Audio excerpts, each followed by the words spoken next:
आइए, अगला लेसन हमारा है प्रश्नावली। लेसन का क्या नाम है? प्रश्नावली, जिसको हम अंग्रेजी में क्वेश्चनेयर कहते हैं। क्या कहते हैं? क्वेश्चनेयर। देखिए, जब हम लोग निचले कक्षाओं में पढ़ते थे, जब हम लोग कक्षा 1, 2, 3, 4, 5, 6, 7, 8 में पढ़ते थे, तो हम लोग प्रश्नावली लिखते थे, पाठ लिखते थे, लेसन लिखते थे, अभ्यास लिखते थे, एक्सरसाइज लिखते थे, ये लिखते थे। तो अब उसी हम प्रश्नावली को जानेंगे। आखिर जो प्रश्नावली लिखते थे, तो प्रश्नावली का मतलब क्या है? प्रश्नावली हम लोग समझ जानते थे कि प्रश्नावली 1, प्रश्नावली 2, लेकिन अब हम इसका मतलब जानेंगे, अर्थ जानेंगे, परिभाषा जानेंगे, इसकी विशेषता जानेंगे कि इस प्रश्नावली का मतलब क्या है, अर्थ क्या है। प्रश्नावली की परिभाषा बताई गई कि प्रश्नावली वह प्रक्रिया है या प्रश्नावली वह है जिसमें प्रश्नों को सुव्यवस्थित, प्रश्नावली में प्रश्नों को सुव्यवस्थित रखा जाता है। क्या कहलाती है? प्रश्नावली। या हम प्रश्नावली को लुंडबर्ग के साहब के अनुसार कह सकते हैं, प्रश्नावली उद्दीपकों का वह समूह है, प्रश्नावली उद्दीपकों का वह समूह है जिसमें प्रश्नावली में जिसमें उन उद्दीपकों का अध्ययन, ठीक है, उन उद्दीपकों का अध्ययन प्रस्तुत किया जाए, उसी को हम क्या कहते हैं? प्रश्नावली कहते हैं। किसके अनुसार? लुंडबर्ग साहब के अनुसार।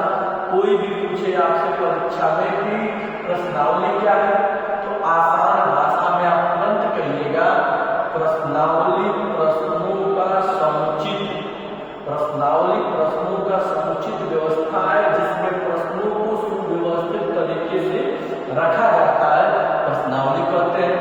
लुंडबर्ग साहब के अनुसार प्रश्नावली वो उद्दीपकों का समूह है जिनमें उन प्रश्नों को आसानी से अध्ययन कर प्रस्तुत किया जाता है, बताया जाता है, उसी को प्रश्नावली कहते हैं। अब आपके मन में एक बात आएगी, उद्दीपक क्या आएगी ना? तो उस उद्दीपक का मतलब समझ लीजिए कि जहां किसी की आने से, जहां किसी एक नए चीज का उत्पन्न होने से हलचल उत्पन्न हो जाता है या वह क्रियाएं करने लगता है, तो वो उद्दीपक होता है। जिस प्रकार से तालाब में पानी स्थिर होता है, अगर उसमें हम एक कंकड़ मार देंगे तो कंकड़ क्या हो गया? उद्दीपक हो गया। जिस तरह से आप पढ़ने के लिए घर से आती हैं, रास्ते में कुत्ते सोए रहते हैं, तो हरकतें होती हैं कि कुत्तों को थोड़ा सा कोई ढेला से या पैर से मार देता है, तो कुत्ते हरकत करने लगते हैं, यानी कि वो ढेला मारना उद्दीपक हो गया। समझ रहे हैं ना? जिस तरह से कक्षाओं में शोर हो रहा है, जैसे ही उन कक्षाओं में शिक्षक प्रवेश करेंगे, उन कक्षाओं की हरकतें बंद हो जाएंगी, तो शिक्षक क्या हो गए? उद्दीपक हो गए।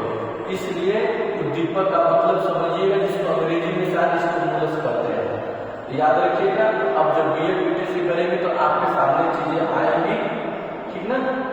चलिए, अब देखिए इस प्रश्नावली की क्या मुख्य विशेषताएं हैं, आखिर इस प्रश्नावली को क्यों लाया गया, इसके बारे में हम जानते हैं।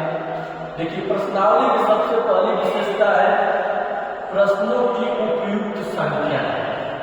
देखिए, आप देखिए, पहले जो प्रश्न होते थे बहुत ज्यादा होते थे, लेकिन जब से प्रश्नावली आई, अति लघु, देखिए, बहुविकल्पी प्रश्न, अति लघुत्तरी प्रश्न, लघु उत्तरी प्रश्न, दीर्घ उत्तरी प्रश्न, आखिर ये क्यों बनाए गए?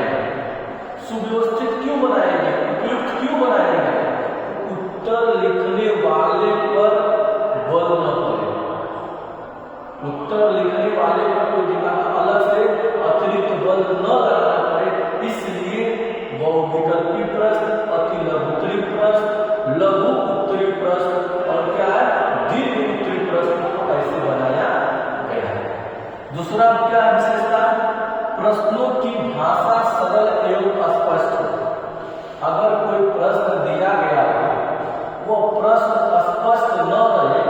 छात्र क्या उसका उत्तर दे पाएगा। तो इसलिए प्रश्नावली में जो प्रश्न तैयार किए जाते हैं उनकी भाषा क्या होती है, सरल एवं स्पष्ट होती है, जिससे उनका उत्तर सही से दिया जा सके।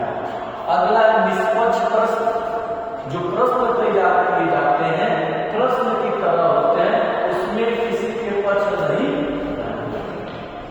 अगला प्रश्नों का क्रम उपयुक्त हो, वही मैंने बताया ना, जो प्रश्न दे अच्छी बताइए, एक बहुविकल्पी दे दे, फिर एक दीर्घोत्तरी दे दे, तो प्रश्नों का क्रम उलट गया ना।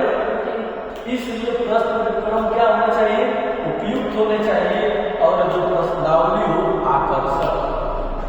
देखिए आप जो कक्षाओं में पिछले पढ़े होंगे, हम लोग भी पढ़े होंगे, कुछ चैप्टर हम लोग को बड़े प्यारे लगते थे, कुछ लेसन बड़े प्यारे लगते थे, जिनको हम लोग बार बार पढ़ने की कोशिश करते थे। क्यों? क्योंकि वह लेसन हमारे लिए अट्रैक्टिव होते थे।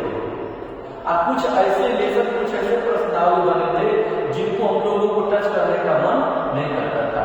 गणित में देख लीजिए, जो सवाल आते थे उसको बार बार लगाने का मन करता था, और जो नहीं आते थे उसको हम बोलते नहीं थे। इसलिए प्रश्नावली में जो प्रश्न बनाए गए आकर्षक। देखिए आज की जो हमारी शिक्षा व्यवस्था हो गई है, यह अट्रैक्टिव पर निर्भर हो गई है, आकर्षक पर निर्भर हो गई है, शिक्षक की कला पर निर्भर हो गई है।